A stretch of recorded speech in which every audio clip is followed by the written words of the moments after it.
stay locked in her room day and night, just let her. I mean, she's not doing nobody no harm. Anybody. That's what I said. I mean, I don't know where that girl went wrong. I mean, I don't know where you went wrong. Where I went wrong.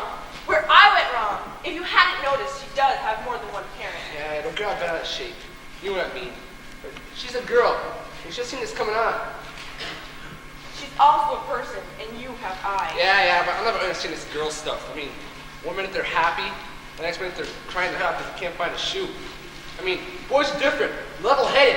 When a man gets mad, you know why he's getting mad. You may be right. You never had any problem with Elaine. The girl's different. She's got a good head on her shoulders. That one, you know where her head is half the time. Here's your breakfast. Elaine, breakfast! Oh, I don't have time to eat. Jimmy should be picking me up for school any minute. I can't find my shoes anywhere. Do you know where they are? They're right by the door where you took them off. What do I keep telling you? If you put things where they belong, you wouldn't be having these problems in the morning. Oh, Mom, get off it! Hey! Don't yacht your mother that way! At least your thoughts. Hasn't Sarah come out of the room yet? She's getting really weird. You guys should really do something about her. Your sister's fine. No, I'm serious. You should see her at school. She's like a zombie. You guys should send her to Ogdensburg. Hey, Elaine, let's go! That's Jimmy. You gotta go. Bye. Come home right after school. I mean, right after. Come on, hurry up, Sarah. The bus is gonna be here any minute.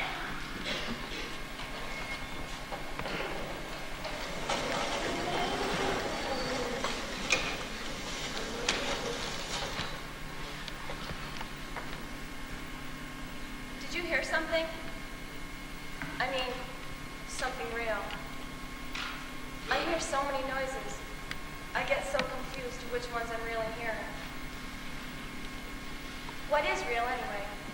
Am I real? Are they? Is anything real? I can hear them out there. They're talking about me. My mother still believes I'm her baby girl, that everything can be made better with a kiss.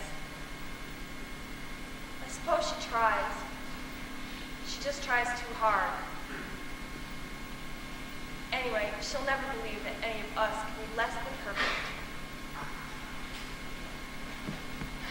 Then there's my dad. The epitome of a male chauvinist pig. It wouldn't bother me so much if I thought he cared about me. But I know he doesn't. It doesn't take too much brains to figure that out. Elaine's his pride and joy. Remember her? The bimbo who flies in and after with a new guy just about every other week. She makes Heidi Abramowitz look like Mary Poppins. Then there's Michael. No one ever talks about him. If I even mention his name, everyone just ignores him. And it's like they don't even care. Then again, it's different with them than with me. They're still trying to deny what really happened. But I know. I can remember exactly what happened.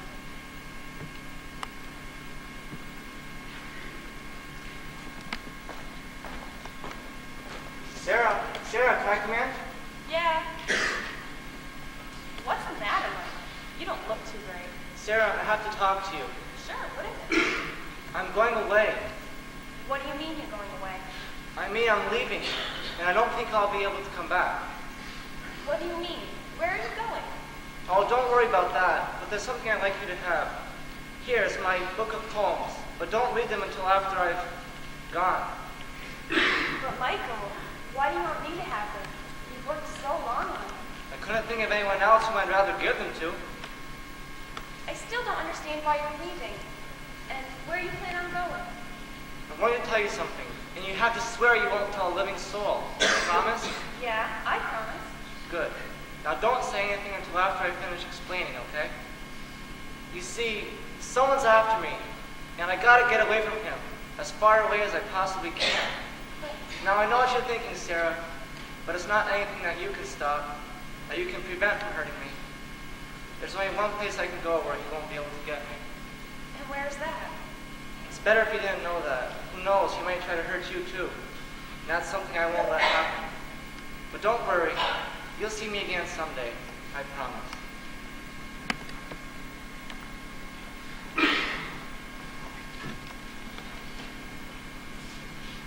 The next day, we got this phone call saying that Michael had been in a car accident.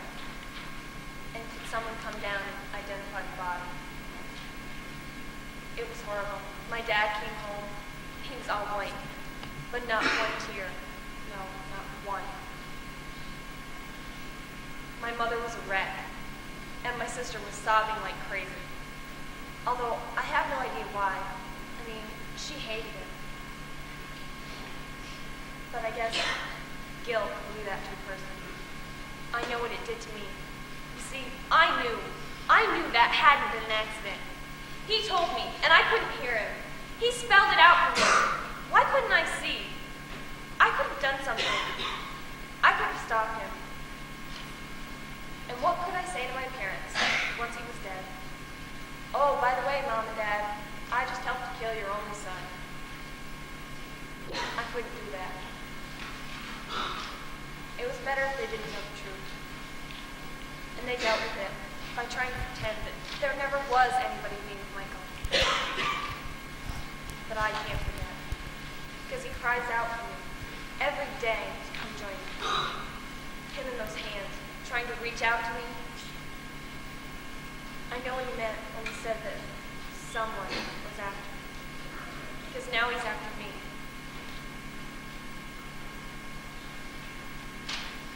And I miss him. Desperately.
He needs me. And I miss him so much. I'm tired too. I'm tired of resisting him, of trying to fight him.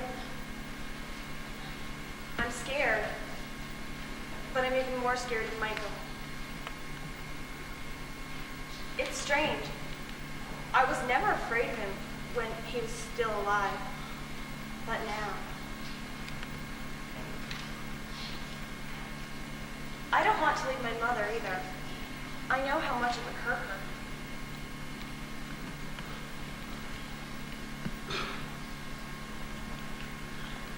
Sarah, you're coming tonight, aren't you?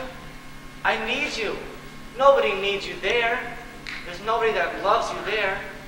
Just me. I'm the only one who cares. Everybody else just looks down on you. Elaine, Dad, they hate you. They always have. But not me. I always took care of you. And now I need you here. I know you want to. No, I don't know if I want to. I'm not ready to die. What are you doing? Who are you talking to anyway? No one. Can't you act normal for once? I'm really worried. People are beginning to talk. Can't you please be quiet? Well, that sister of yours is strange.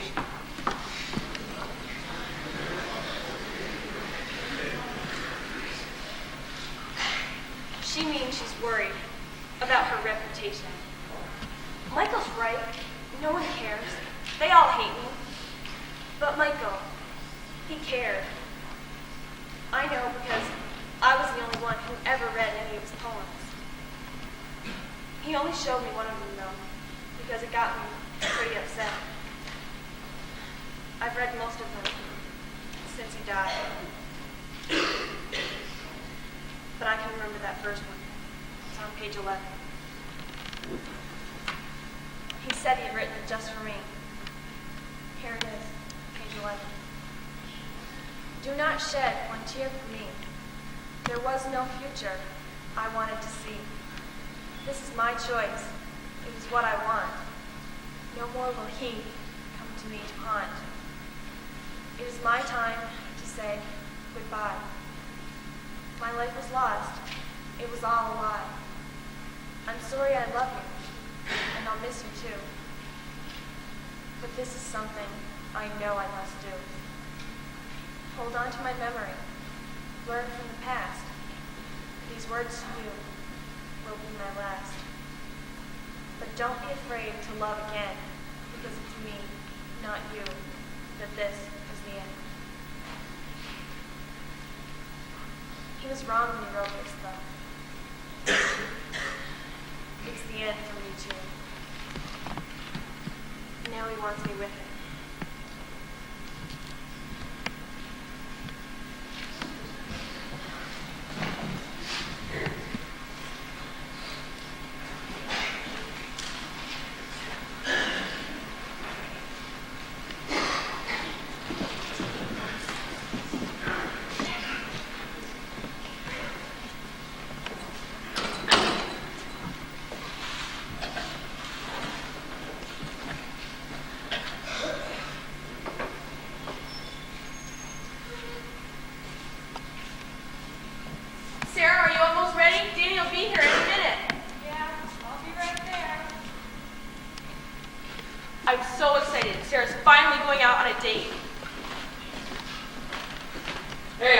What's for dinner anyway? It's almost 8 o'clock. There's leftover tuna casserole in the refrigerator. Tuna casserole? I'm not gonna eat this stuff! What the hell do you do all day anyway? I went shopping. Why didn't you buy any food? What's wrong with you? You go by the supermarket every day. Why don't you pick up something to eat? When I get done work, I'm tired. And what do you do all day? You do nothing. So goddamn lazy, it's pitiful. You two shut up. I wouldn't have to yell. I wasn't so fat and lazy. Bull, you wouldn't have to yell if you didn't drink all day. That's it. Had enough of this stuff.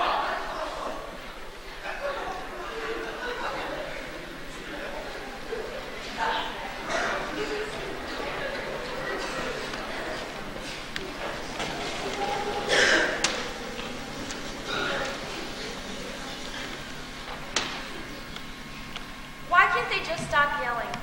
For one night. I know that's why Michael killed himself. Now Dad yells at Mom. But before, he used to yell at Michael.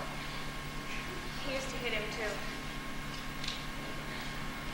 That's what Michael meant when he said that someone is after me. It's right there. On page 4.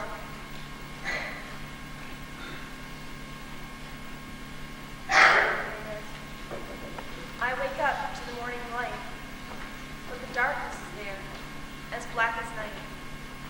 I go through my day with no feelings inside. I want to escape, but there's nowhere to hide. I feel myself slipping, losing control. This nightmare I live is taking its toll. Soon the darkness will be all around. Then he will leave. There won't be a sound. I want to give in, so he will go. But I need to keep fighting. This I know. For someday I hope I will go away, where he can't reach me. That's where I'll stay. But there's only one place where he won't follow. And that's 6 feet under, in a coffin. I can't live with a man that killed my brother anymore. He killed him just as plainly as if he'd put a gun to his head and pulled the trigger. And he'll never get punished for it. I'll run away. That's what I'll do. I'll go so far that I'll never have to hear my father yell.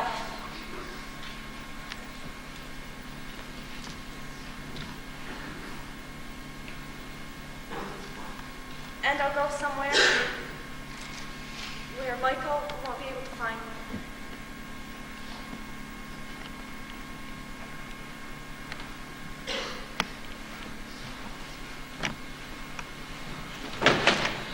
Get away from me! Leave me alone! Stop! Please!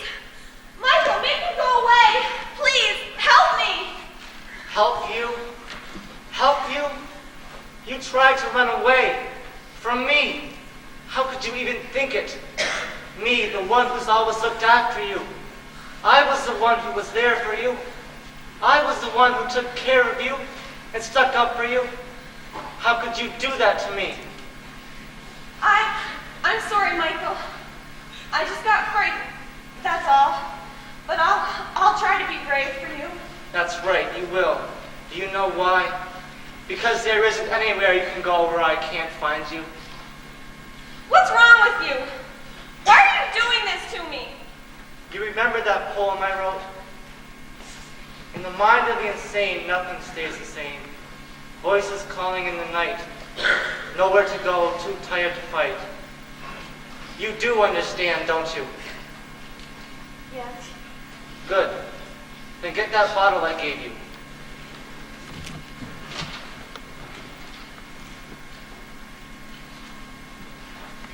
Now take it. Soon we'll be together again. Soon you'll be mine.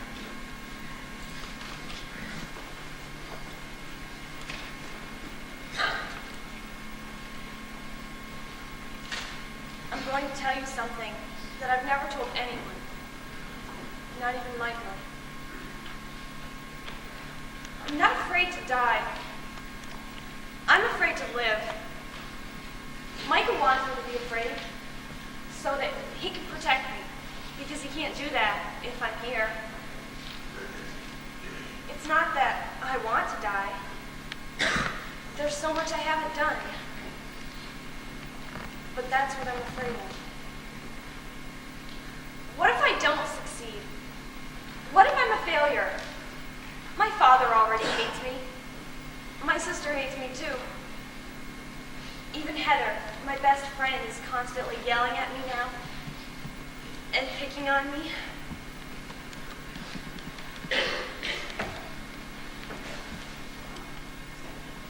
Danny's only interested in one thing. I mean, let's be serious. That's all any guy wants. And my mother's too busy worrying about my father being drunk all the time to even try to love me.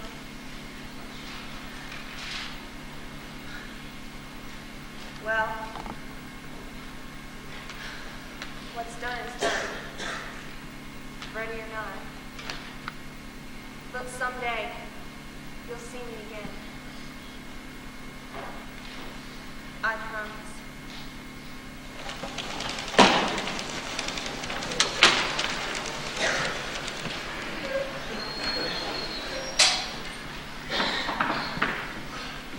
Coming. Oh, hi, Danny. Hello, Mrs. Green. Sarah should be out any minute. Sarah, Danny's here. Well, Danny, why don't you sit down and make yourself comfortable? Would you like some cookies? I just made them today. No thanks. Come on, they're my special recipe. They're really good. Oh, alright, maybe I'll have just one. I hope you don't mind the mess. I dropped the capsule by accident.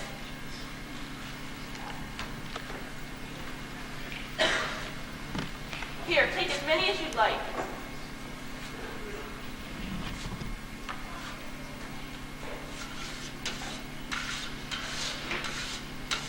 They're good, aren't they? Yeah, great. Well, this movie's gonna be starting any minute now, and I really think we should be going. I'll go check and see what's keeping Sarah so long. Sarah, it's rude to keep Danny waiting like this. Sarah, what's taking you so long? Sarah, I'm coming in. Sarah! Don't come in! She's not breathing!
Mr. and Mrs. Green.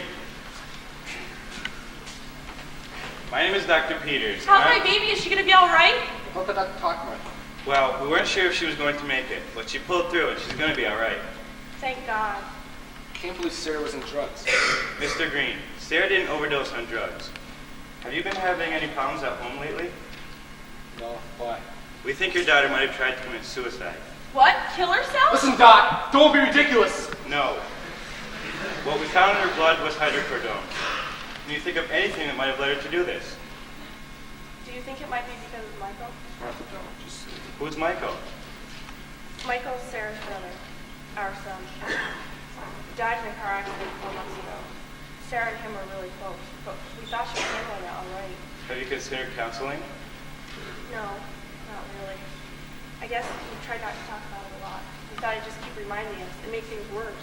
Mrs. Green, Sarah does need to talk about it. I suggest that you all get together and think about seeing a family psychologist. would that really help, Doc? You never know, but it can't hurt. Can we go in and see her? Yes, but only one at a time. Your daughter's still in rough shape. Go ahead, Doc.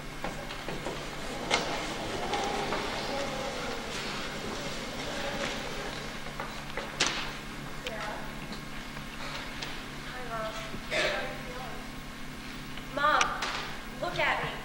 How do you think I feel? Don't do this. Don't do what? This. Don't shut me out. I don't know how you're feeling. I don't even know how to help you. Just talk to me. I had a bad day. That's all. One does not try to kill themselves just because they had a bad day. Just leave me alone. I've left you alone too long, and that's my fault. But I'm not going to lose you like I lost Michael. What are you talking about? I know what happened to Michael. I was getting your things together, and I found this. I guess I knew it in the back of my mind all the time. I just didn't want to admit it. But now I have to. I'm not going to let it happen again. I think we should go to Al-Anon. How is that going to help? It can't bring back Michael, and it won't change Dad. You're right. But it'll help us cope. It will teach us how to live with your father. He does love you, Sarah, whether you see it or not. And Dr. Peters suggested that we go to see someone to talk about Michael. I think we all have a lot of talking to do. Well, I don't. I think you do. In the end of Michael's book, you wrote your own report. Read it to me. Please, Sarah.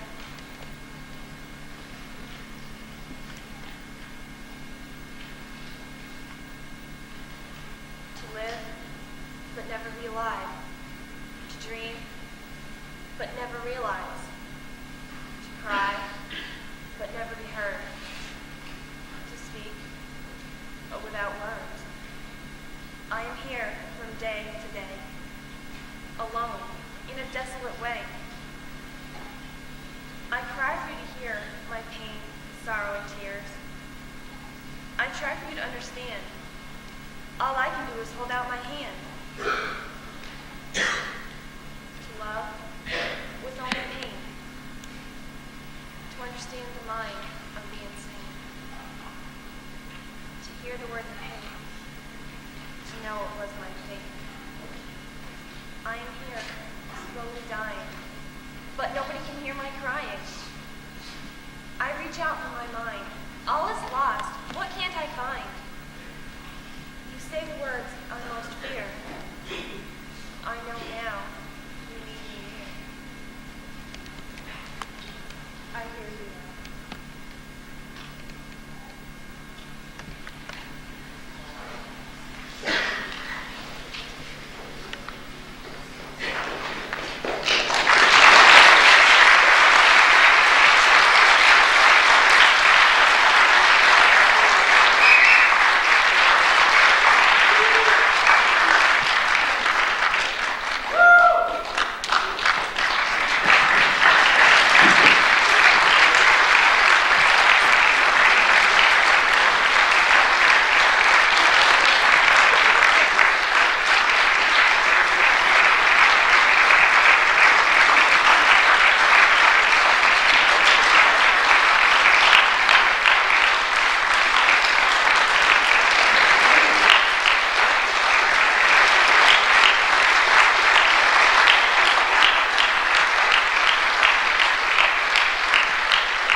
Without them, this play would be nothing.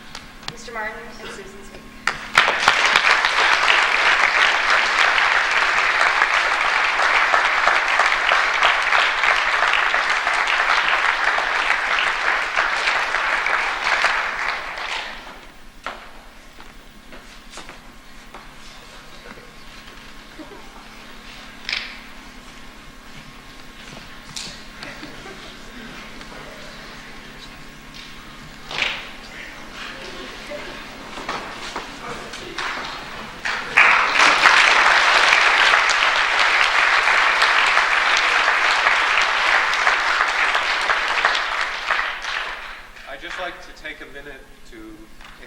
To all of you the real privilege it's been for me to have Sue write a play for us.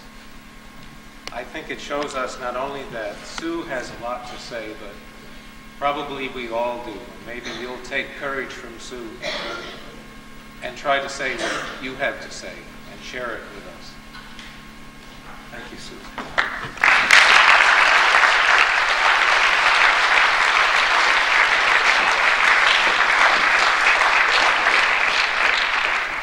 For a little while, we're going to have a chance to think about what the play has brought to us. The actors are going to have a seat here on the front of the stage. And John Duncan who comes from the County Mental Health Association and who's had a great deal of experience with people who are having difficulties communicating with each other, would like to help you talk about the play a little bit. And if we happen to spill into fourth period, there's no harm in that. John? First, I want to say it's an excellent dramatization that involved many different aspects of family life. And I think that there were a lot of things that were introduced and a solution that was chosen that we're all going to be faced with at some point. Family communication is a difficult thing, particularly as we get older. I think that one of the problems of getting older is that it appears to happen continuously, but it doesn't. It happens in jumps, particularly for parents. I have a 6-year-old and a 3-year-old of my own, and I still think of the 6-year-old when he was 3, and I think that our parents do that too. I think that we also tend to think of our parents the same way. We remember our parents when they were actually our parents, and now as we get older, we're faced with situations where communicating things to them is more difficult. We may assume that they know things that they don't. We may assume that they think things that they don't. I think that it's it becomes a tragic situation when family communication is only enhanced after a tragedy, something that has to happen. It doesn't have to happen that way, and a lot of the situations with regard to family difficulties have that title. It didn't have to happen.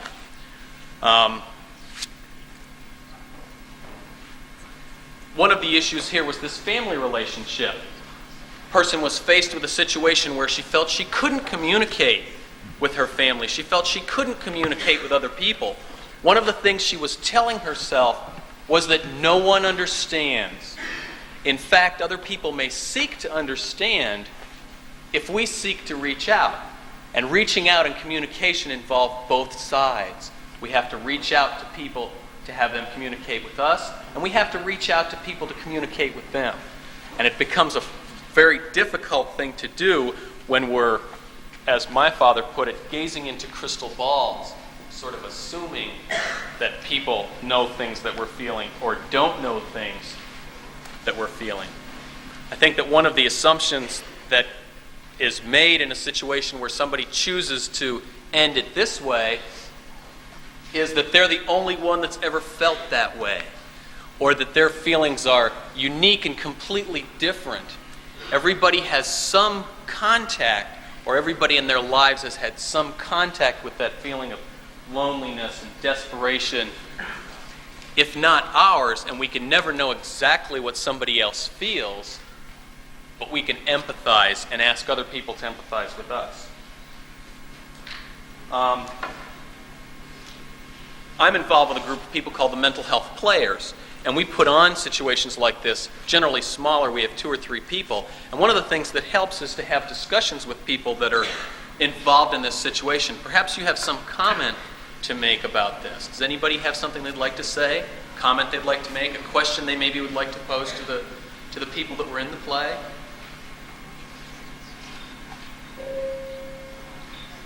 One of the questions I have that is for the father in this situation, how do you believe that at the end of that process that perhaps would have softened your feelings if you'd been a father in that situation? I think so, yeah. I think it was a big change in character. He was more understanding at the end than he was at the beginning. And you think it was the tragic situation that caused it, or? Actually 2 tragic situations. First, the son dies, and the second, the daughter. So I guess it was getting through to him that something's wrong. Mm-hmm. Does anybody else have a question or a comment they'd like to make to the people up here? I think they did an excellent job, and certainly are in a position to perhaps help you to come up with something that you may be faced with or have seen somebody else faced with.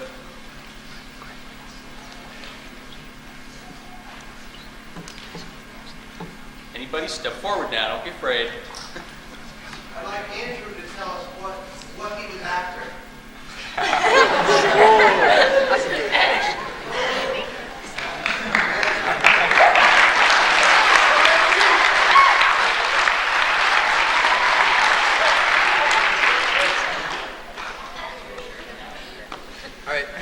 wasn't after anything. Danny was after after it. So, after one. Well, he didn't know. He didn't have any idea. Do you agree to that commentary? Yeah. Okay. You agree with that people are essentially out for themselves? Do I understand your question correctly? That's the question. Okay. I think his question is, do you think that people are only out for their own gain? You know, do you think that your involvement with I forget the lead name, your involvement with Sarah was just for your own gain? Do you think that people are involved for that?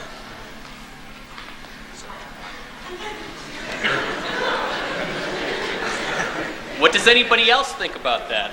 That certainly is something worth perhaps examining, if not discussing in a little bit more depth. Well, I was talking about my character in the play. Oh, I understand that. I understand that. And that you think that the character in the play was after only one thing? Yeah. I'm just trying to get at the issue now. How about in real life? You think people are out for only themselves? That's certainly something that doesn't facilitate communication. See, one of the things you may do is assume that people are out only for themselves.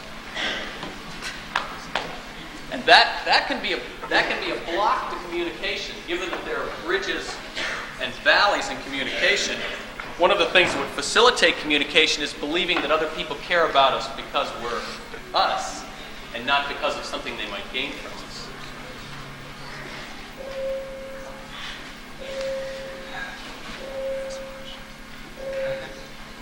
How about anybody on the cast? Would you like to make a comment about any aspect of what you did?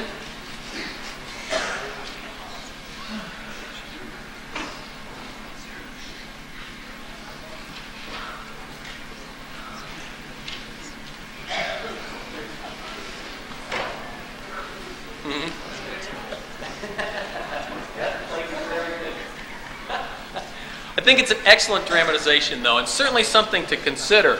One of the problems of suicide, and I understand that you've had a youth day here recently where you discussed the issue. One of the problems in making a choice like this is it's a perspective issue. It's one where people come to believe that it's the only way out, and in fact it's not. There are other choices. But if you believe that it's the only one, it becomes a very difficult situation to live in. Yes? I was wondering if Michael was really saying those things, or was it just what's her name? Sarah. Was she just making that up? I think that's what she was thinking in her mind. I was kind of her guilt. I was, her thought, because I killed myself. She blamed herself, and therefore she wanted to kill herself just to, make up for my death. And I was kind of her guilt, what made her want to do that. The whole point of Michael telling me was in my imagination. Michael telling me, go get the bottle and drink it. And I guess in my mind, I had him do it because I didn't really want to do it. But I saw it as, that's the only way. And he tells me to, I'm going to. And that's my excuse.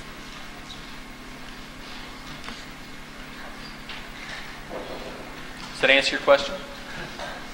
I certainly think that there were words there that were his, but certainly he wasn't there. I think that it's easy to lay things off on other people than to take responsibility, easier. And certainly I think that's what Sarah's saying, is that it's easier for, in a situation where there appears to be no way out, to take a way out that somebody's essentially giving you. That's what you were essentially saying?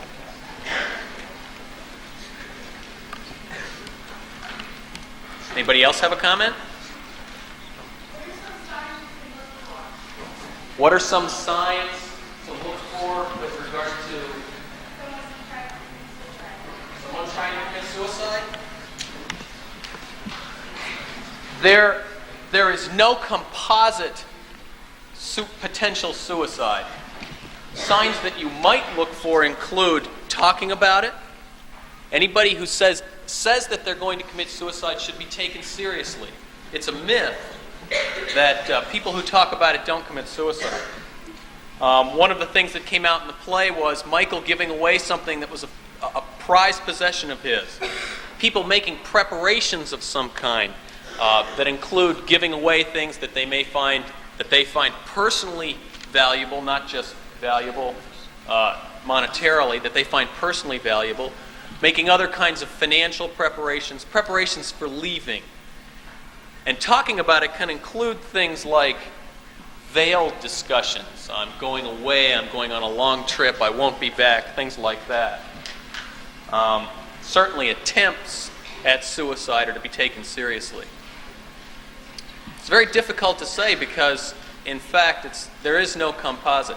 Yes? What avenues are open to young people who may have maybe tough family situations, maybe some of the kinds of things that we saw on stage today? What kinds of avenues are open to help them open up communication?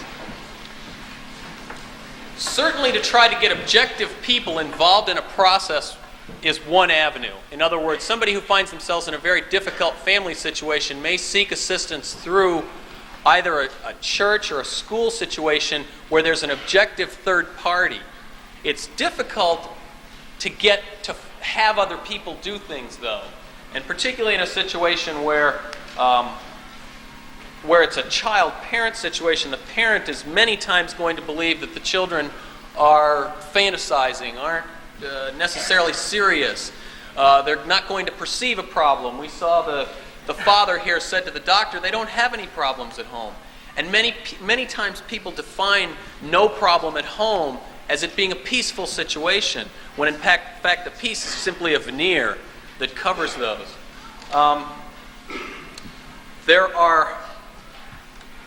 One of the things the child can do is reach out on their own.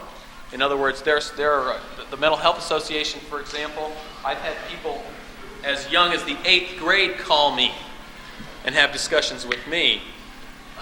Any kind of reaching out to somebody else, the problem is a perspective problem. It's difficult when you're sort of involved, when everything is so close. It's difficult to get out of that perspective and into another one. Sometimes discussing it with the people involved is not the answer, because they're going to deny that there's a problem, and essentially it's going to be difficult. I would say other significant objective persons, and that doesn't necessarily include friends. Friends will tend to minimize problems because they, particularly if they're not involved directly in it, can minimize a problem rather than offer assistance. Objective persons are the best choices. It's not always an easy choice, though, because it involves opening up to someone who isn't necessarily that close. So you feel that, was it exactly the little Sarah, the best friend, really yelled at her and understand? Being in a situation where the best friend would be the one to be there for them, or I just Sarah in your mind and saying, this is she was best friend. You felt that Sarah was pushing her best friend away. Sarah was making her best friend worse than her best friend was misunderstood. And perhaps one of the reasons she was pushing her away was she was assuming she didn't understand. And that's an assumption, assuming that other people like and don't like us, or understand or don't understand us. A lot of times those assumptions happen without evidence. In other words, we assume because somebody doesn't talk to us that they don't like us, when in fact maybe they don't talk with us because they're preoccupied with something else. That's one, I think, certainly one issue. I think the other issue is that our own self-talk, what we're telling ourselves is going to happen, can sort of predetermine what happens.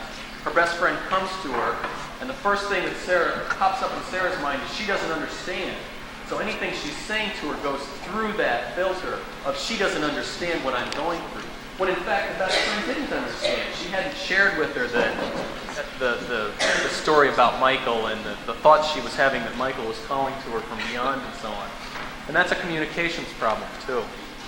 I agree with you. I think that she did shut her out. Yes?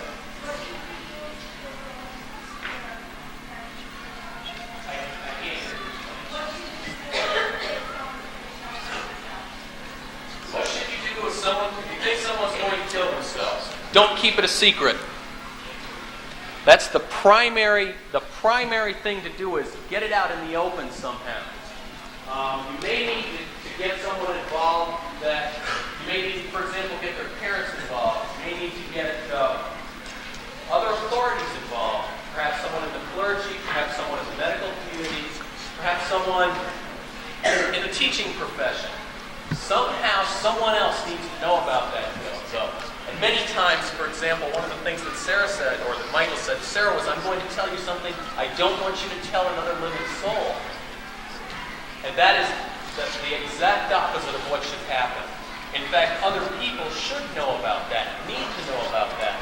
Otherwise, they're not going to be able to tell. Yes?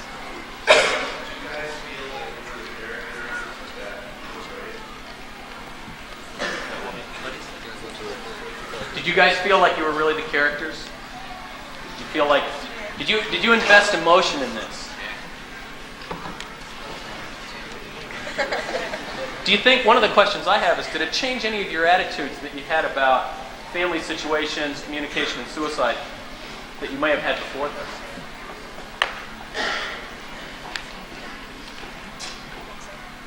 You think it did? You were a fairly significant portion of it. How about some of the other people that were playing parts on the edges?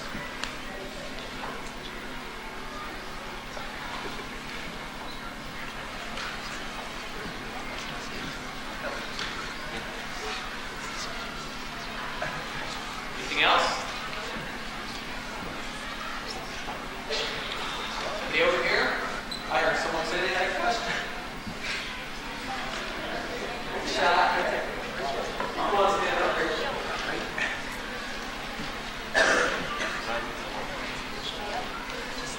The most important thing is communication, and it's also one of the scariest things. Very difficult thing to open up. It's a very difficult thing to stand out in front of people. Ronnie's last. Go ahead.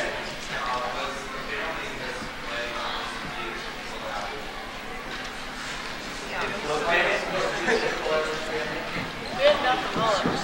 I was a farmer.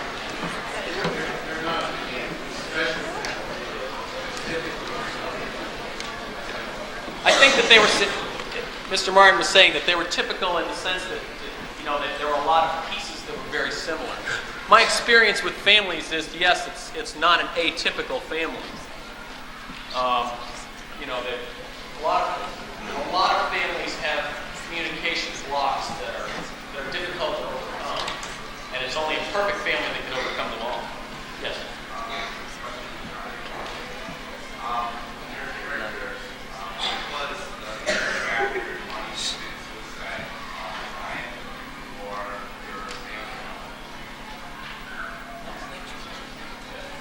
I'd say family because, I don't know, just thinking about the fact that she thought no one understood. And then it was the family first, and then she sees what Michael has done and what choice he made to get out of this situation. That was like the end, that was the final straw.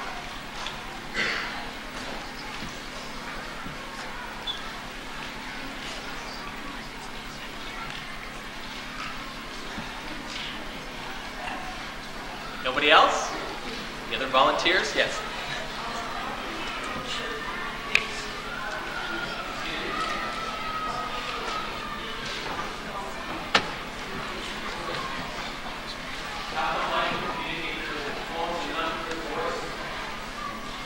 What? Michael, how is it that you communicate through your poems and not with your voice? Well, I think that's how any typical person would do it. But you don't really want to tell anybody, so you keep to yourself and you, I don't know, I just kept the kind of person who expressed it through my writing instead of, telling anybody else, because I was afraid to tell people, so I just wrote my feelings down in my own personal book, and I didn't let it get out to anybody else until the end when I showed it to Sarah. But it was too late then, so. Perhaps Michael thought people didn't care and understand what he had to say. Is that a factor, you think?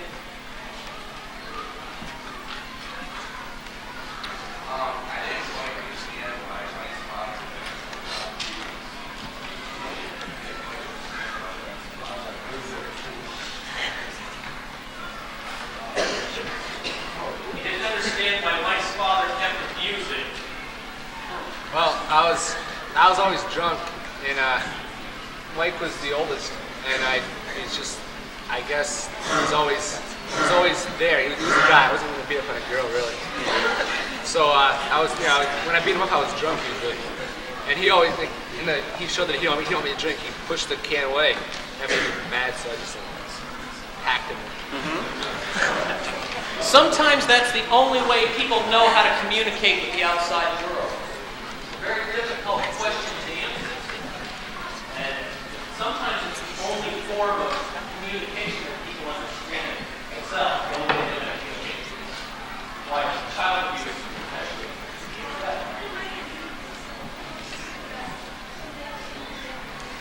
What did Michael mean when he said someday you'd see his sister again?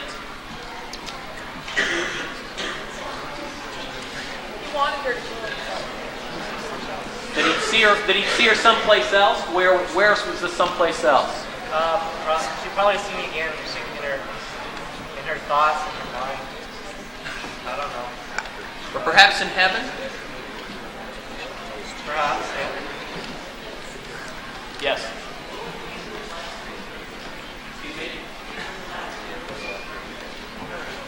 Black. What do people in black represent? Unhappy thoughts. Unhappy thoughts. Unhappy thoughts.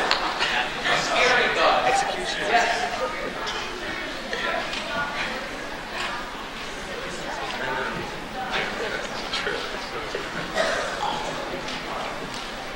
Was the reason that Sarah kept hearing voices, kept hearing Michael's voice, because of the family situation? Because of the problems her parents were having? Is that your question? I think that was the problem. And Michael was just the excuse or the way. An escape, maybe? An escape. Yes?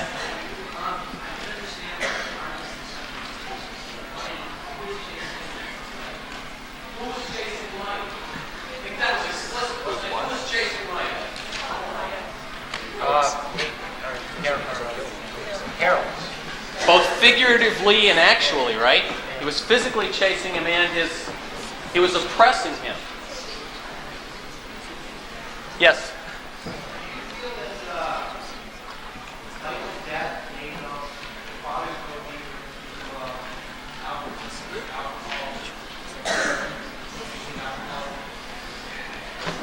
Did Michael's death result in heavier alcohol abuse on the part of the father? I don't see how heavy I could get, but I mean, I was pretty heavy at the time when he got killed. And then I guess it did make a difference, but I certainly wasn't going to stop because it just got worse. So I think it did get increased a little bit, I think. And denial was all part of that process. Denial that I have an alcohol problem, denial that this was my fault in any way. Yep. Yes.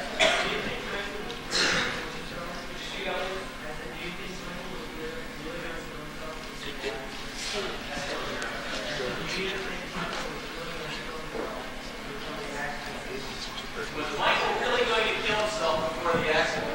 That is how I believe that the accident was in fact an act of suicide. Is that correct? Is that the way I understand it? Yeah.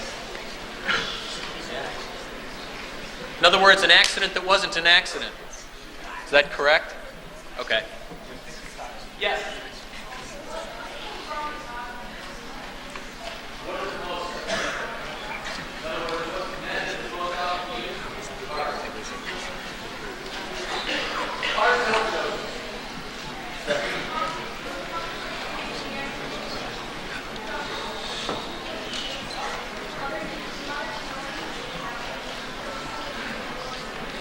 Did the mother feel like they were caught in the middle, unable to deal with the situation? Yeah, because I mean, I was torn from each way. I mean, I had a daughter that was just like off all over the place. My son was just killed. I have a daughter that stays locked in her room all the time, and I really care for her. And then I have a husband that, I could not talk to, and he's an alcoholic, so I was just like really... So you were really stuck in the middle. Yes, that's the answer.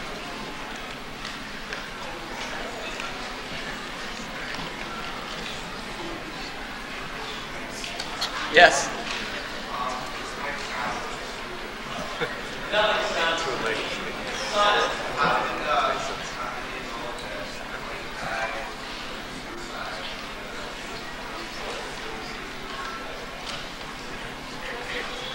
question was, how did they know that the accident wasn't in fact an accident? I knew it because he had given me the poems, and I had read them, especially the last one, about somebody chasing her. And the mother read the book when she found me in the room. You really didn't know it was. We thought it was just a regular accident. They tried to ignore it mostly. Had all the appearances of an accident, except for the fact that the poems indicated that those were his thoughts at the time. Yes.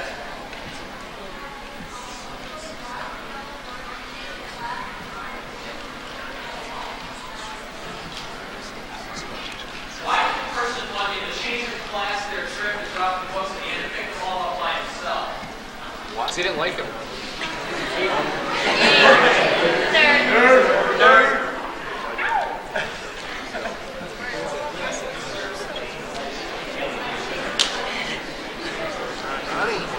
I think that perhaps it was an indication that people don't reach out and help one another when they could.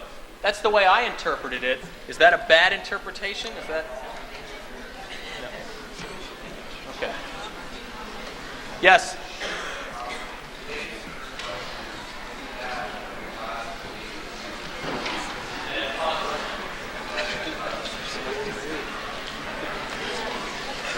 Would that particular act that happened in the hallway would that been a reason for Dave to commit suicide?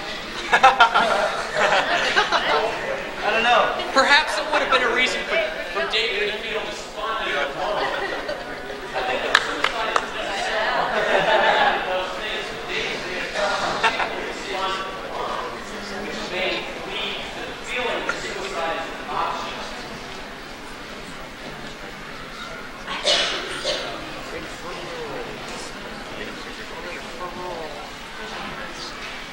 Yes.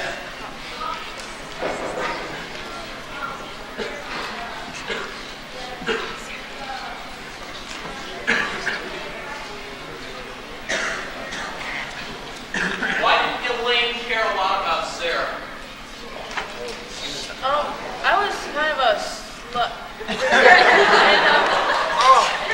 So you had your own life. So you had your own life to live, and you were in the process of doing that. I thought she was a little loony. A little what? Loony. I didn't really A little care. loony? Okay, so you think that perhaps she could have cared more then, is what you're saying? Yeah. Okay. Does that answer the question? Yes, sir.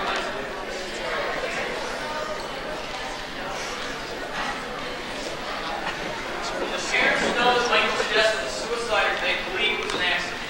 Parents? We thought it was an accident. Up until the mother found the book? I still thought it was an accident. I think that's one of the reasons why I mentioned when the doctor asked, is there anything at home? And then I said, well, because of Michael, because I had already read the book. So that's when I just found out about it. Does that answer the question? Okay. Anything else? Yes.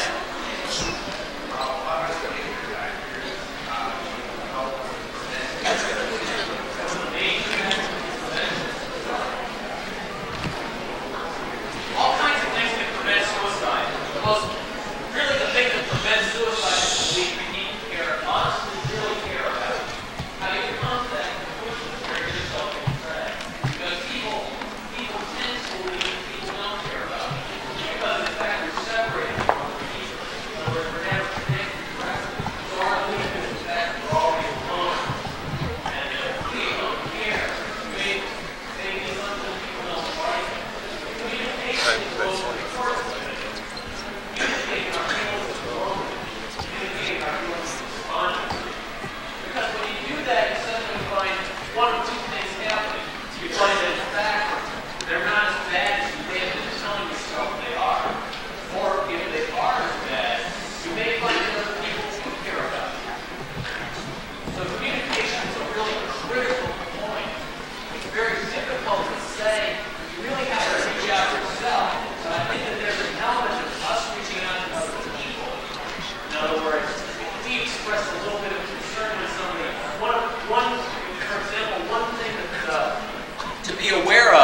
is when you see your friends start to change.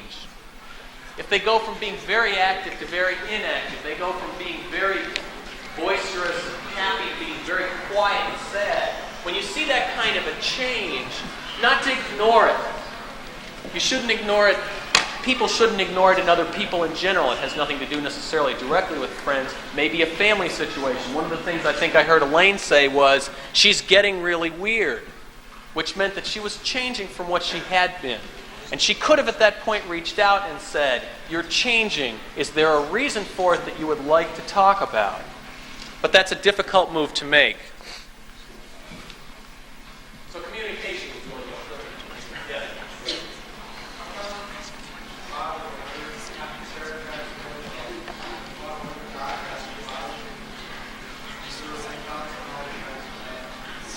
Why did the father deny that there were problems at home?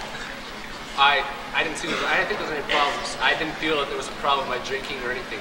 I had no feeling of any problems at all. I didn't think there was. So it was pure denial. You were Yeah. that was the way you were coping with the stress of the situation, was denying it. Yep. Denial is a method of coping with stress. Saying I don't have this problem. Alcohol and drug abuse tends to follow that line an awful lot because it's really easy to deny it. To not deny it means you have to change one over here.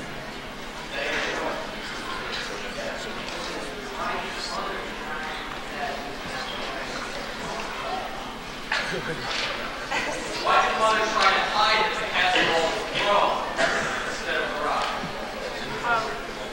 Because I think I was the type of person, like, I wanted to keep it within the family. I didn't want to because this was Sarah's chance to go out with a nice boy, and I was really happy for her. And I just wanted everything to look normal. I mean, I brought the keys out, everything, so. So you were trying to keep that veneer then of this is all okay up.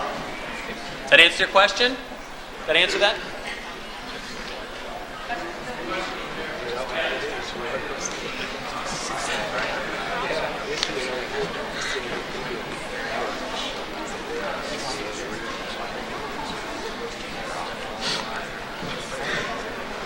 Why did Elaine cry at Mike's death and now she made emotion when Sarah was in the hospital?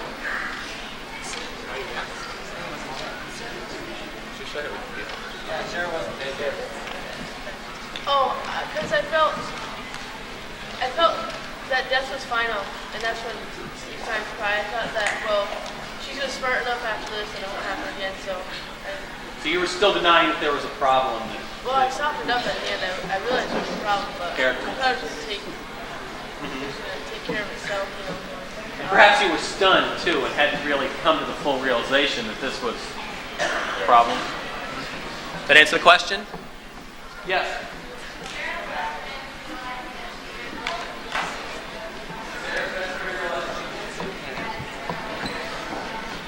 Sarah's best friend realized that suicide was on Sarah's mind. Right.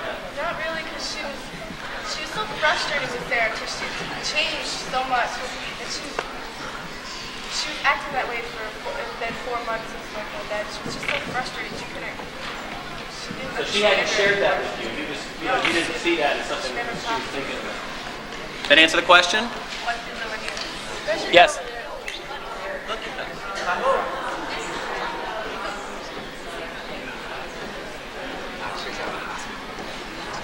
Is Sarah going to attempt suicide again? I don't think so, because at the end, her mother has realized there's a problem, and her mother is now she realizes there's a problem, and she wants to do something about it, whether it's go to Al-Anon or go see a psychiatrist. The implication was at the end that they were going to attempt to resolve the family problems that were bringing the pressure to bear. It's hard to say what she may try again. Yes.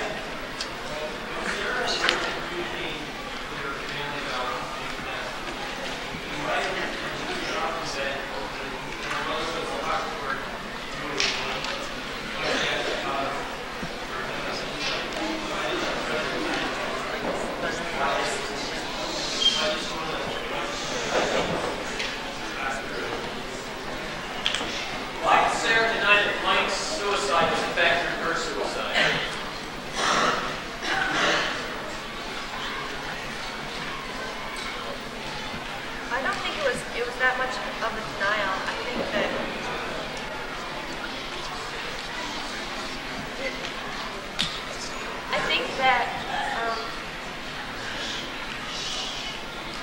anything. She wanted her mother to realize that not only was there a problem with her, but there had been a problem already that she had missed. So I don't think it was that much of a denial. So you think maybe the family situation was causing a preoccupation with Michael's death that would not have been there otherwise if the family situation hadn't been so bad? Does that answer the question? Does that answer the